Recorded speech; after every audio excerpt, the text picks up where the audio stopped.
पावसाची रिमझिम, मेघमल्हाराची हलकीशी धून मनाला धुंद बेधुंद करीत होती. आल्हाददायक वातावरण अधिकच प्रसन्न वाटत होते.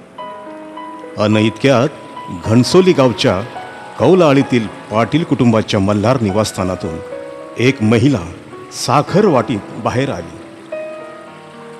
पाटलांना पुत्ररत्नाचा लाभ झाला ही आनंद वार्ता मोठ्या आनंदाने सांगत सुटली. तो सुपुत्र पाटील घराण्याचा कुलदीपक म्हणजे दीपक पाटील. होय होय, दीपक पाटील. दिवंगत सरपंच दगडू चाहू पाटील सामाजिक संस्थेचे संस्थापक अध्यक्ष, घणसोली गावचे माजी नगरसेवक, आपल्या सर्वांचे लाडके मितभाषी व्यक्तिमत्व दीपक पाटील.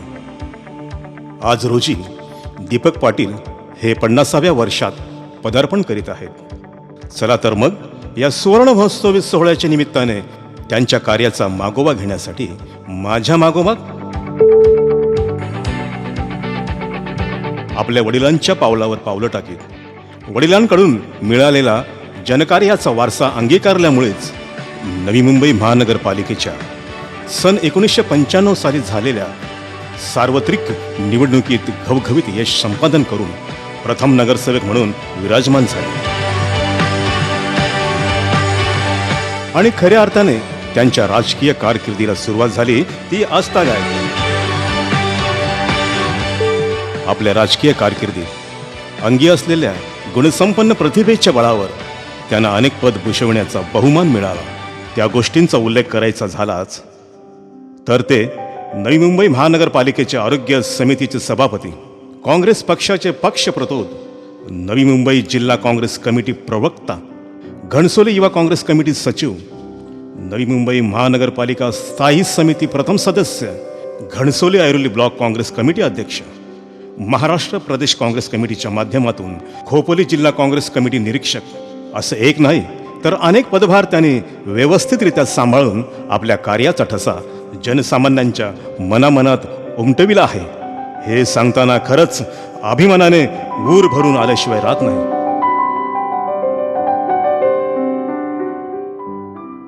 नगरसेवक म्हणून समाजात वावरत असताना दीपक पाटील यांना समाजातील खऱ्या वास्तवतेचं चित्रण दिसून आल्याने आपल्या हातून सदैव जनसेवा घडावी, आपण जनतेच्या कामी यावं या उदात्त भावनेनं आपल्या वडिलांची स्मृती व त्यांचा आदर्श डोळ्यासमोर ठेवून त्यांच्याच नावाने म्हणजेच दिवंगत सरपंच दगडू चाहू पाटील सामाजिक संस्थेची 1990 साली स्थापना करून जनसेवेसाठी दालन खुले केले. राजकारण करण्यापेक्षा समाजकारण करण्यात खरा आनंद आणि तितकेच समाधान मिळत असल्याने त्यांच्या हातून विविध स्तरावरील सामाजिक हिताची लोकउपयोगी कामे होऊ लागली. तसतसा जनतेचा ओढा त्यांच्या दिशेने आकर्षित होऊ लागला, धाव घेऊ लागला. जनकार्याची गती दिवसेंदिवस वेग घेऊ लागली. 1997 साली गावातील रहिवासी नागरिकांना एका बिकट प्रश्नाला सामोरं जावे लागले. तो बिकट प्रश्न म्हणजे वाढीव मालमत्ता कर.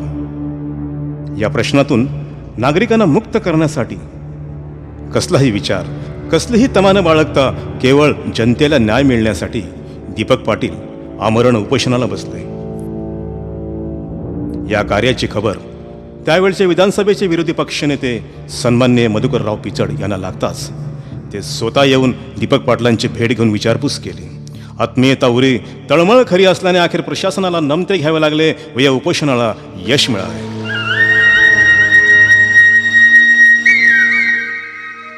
नवी मुंबई महानगरपालिकेच्या माध्यमातून 2001 साली नव्याने बांधण्यात आलेली सार्वजनिक रुग्णालयाची वास्तू केवळ उद्घाटनाच्या प्रतीक्षेत बंद अवस्थेत आहे हे पाहून दीपक पाटलांचे मन हेलावून गेले. ही गोष्ट योग्य नाही.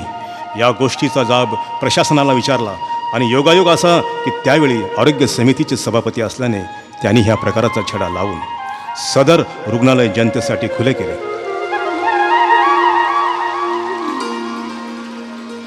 घणसोली गावच्या नियोजित रेल्वे स्थानकाचे नाव उद्यमनगर असे होते. ही गोष्ट सतत मनाला खटकत होती, अस्वस्थ करीत होती.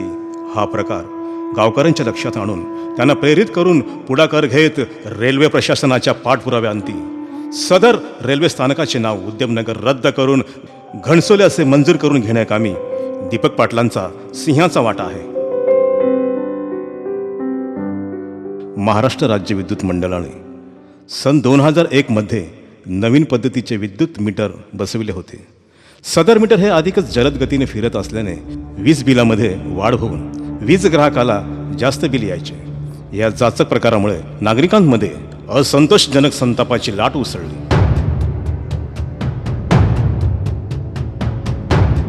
हा प्रकार लक्षात येताच दीपक पाटलांच्या नेतृत्वाखाली संबंधित अधिकाऱ्यांच्या कार्यालयावर धडक मोर्चा नेऊन या समस्येतून वेळीच मार्ग काढून जनतेला दिलासा दिला. घणसोली गावाच्या खाडीमध्ये कारखान्याचे रासायनिक मिश्रित पाणी सोडल्याने खाडीतील मासे मोठ्या प्रमाणात मरण पावले. इथल्या स्थानिकांवर उपासमारीची वेळ आली. सदर गंभीर समस्या सोडविण्यासाठी दीपक पाटलांनी संबंधित कारखानदारांना हा प्रकार निदर्शनास आणून त्यावर कायमस्वरूपी प्रतिबंध घालून गावकऱ्यांना दिलासा दिला. गावातील तसेच परिसरातील तरुण तरुणींना मोफत संगणक प्रशिक्षण केंद्र सुरू केले. मोफत वृत्तपत्र वाचनालय, मोफत आरोग्य तपासणी शिबिराचे आयोजन, रक्तदान शिबिर, मोफत चष्मा वाटप शिबिर, पॅन कार्ड, आधार कार्ड शिबिराचे आयोजन, कॅन्सर पीडितांना मदत, अनाथ आश्रमातील मतिमंद मुलांना फळं वाटप, कपडे खेळणीचे वाटप, शालेय विद्यार्थ्यांना मोफत वह्या वाटप. राजीव गांधी जीवनदायी आरोग्य कार्डाचे आजवर 5,000च्या वर मोफत वाटप केले असून त्यातून अनेकांना नवे जीवदान मिळाले आहे. घणसोली गावातील विविध जाती धर्मातील लोकांच्या मनात एकतेची, समतेची भावना रुजावी. सर्व धर्म समभाव हा मानवतेचा मूलमंत्र जपला जावा. माणसा माणसामधील जातपात, वर्ण, भेदभाव कायमचे मिटले जावे.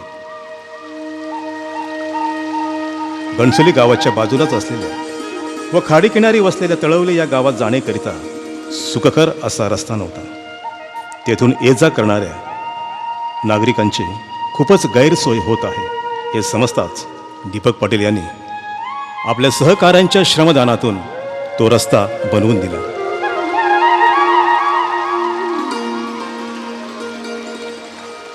घणसोलीच्या गावकऱ्यांसाठी जेटीचे आयोजन करून दिले. क्रिकेट प्रेमींसाठी दरवर्षी टुर्नामेंटचे आयोजन, तसेच गुणी होतकरू नवोदित कलावंतांना व्यासपीठ मिळावे, त्यांच्यातील सुप्त कलागुणांना वाव मिळावा या उद्देशाने दरवर्षी घणसोली महोत्सवाचे आयोजन केले जाते. ही भूषणीय गोष्ट आहे. अशा या शांत, सुस्वभावी, कर्तव्यदक्ष, अभ्यासू, खेळकर वृत्ती, आध्यात्मिक व्यासंग असलेल्या, विशेषतः गायनात रुची असलेल्या या चिरतरुण हसमुख नेतृत्वाला वाढदिवसाच्या आरोग्यमय हार्दिक हार्दिक शुभेच्छा.